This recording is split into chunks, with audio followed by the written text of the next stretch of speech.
After the fire sale at the 2021 trade deadline by the Chicago Cubs, it seemed like they were going to see a long and painful rebuild in Chicago, and at first it seems like that would be true as they finished 20 games under 500 and had a very young roster full of players you normally wouldn't find on an MLB roster, such as Frank Schwindel.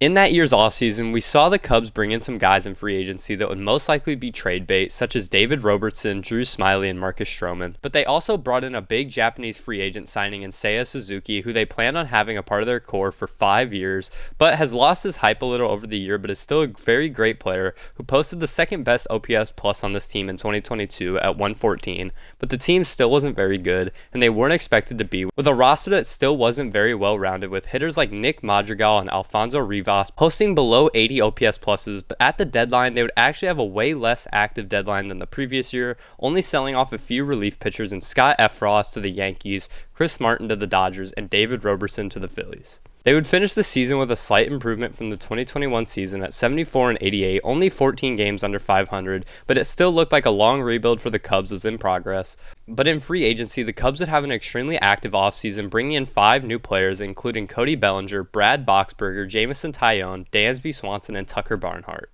They would lose their best player from the previous season in catcher Wilson Contreras, but capturing Bellinger at his all-time low value, along with grabbing one of the best shortstops in baseball in Dansby Swanson. The Cubs had a very good free agency, but their new acquisitions wouldn't pay dividends at first, as in the first month of baseball on May 4th, they would be under 500 at 15 and 16, and over the next month it wouldn't get any better, as on June 8th they got way worse as they fell to 26 and 36 and only had a 2.1% chance to make the playoffs according to Baseball Reference. Another month would go by and they hadn't found a stride yet either, as on July 20th they fell 8.5 games back in the division, which is the furthest they had been back in the NL Central, and 6 games back in the wildcard race at 41 and 47. Up to July 20th, the Cubs had been an average offense with a 100 WRC plus and an average pitching staff with a 4.15 ERA, and that's why they were expected to sell once again at the deadline, as they had some pieces people could be looking to buy in on, like a resurging Cody Bellinger, who had a 144 WRC plus, and starting pitcher Marcus Stroman, who despite falling off slightly in July, still had a 3.85 ERA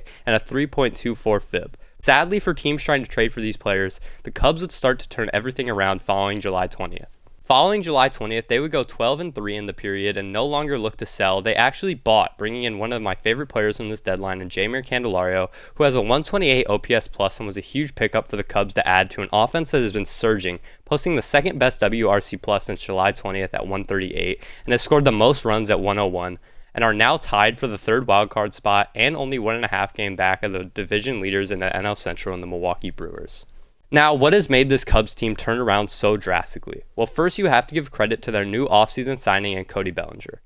They brought in Bellinger while he was at an all-time low in the market, not posting above an 80 OPS plus since 2020, but this season has bounced back to his MVP level, posting a 144 WRC plus that is leading the Cubs, along with 10 other players in this offense posting above 100 WRC pluses, along with another huge offseason signing in Dansby Swanson, who has posted the team's best F4 at 3.9, and that's why I think when looking at this huge improvement, you have to give the front office credit for bringing in these huge signings from the offseason. Along with this offense, the pitching staff has been doing alright by staying around MLB average staff, and that's due to their big 1-2 punch at the front of their rotation with Justin Steele, who has the best ERA on the team with a 2.65 ERA and the third highest WAR on the team at 3.1, along with Marcus Stroman, who's also been great with his 3.85 ERA and 2.1 F4, as well with a good closer in Adalberto Alzolay with his 2.65 ERA and 2.57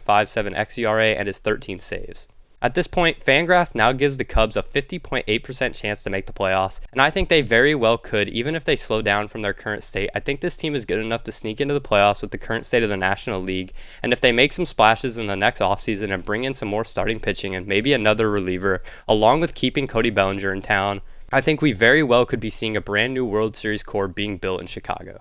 If you guys did enjoy today's video, please make sure to like and subscribe. It would be very much appreciated. And leave a comment how you feel about the Cubs right now. And with that being said, I'll see you guys in the next one. Peace out.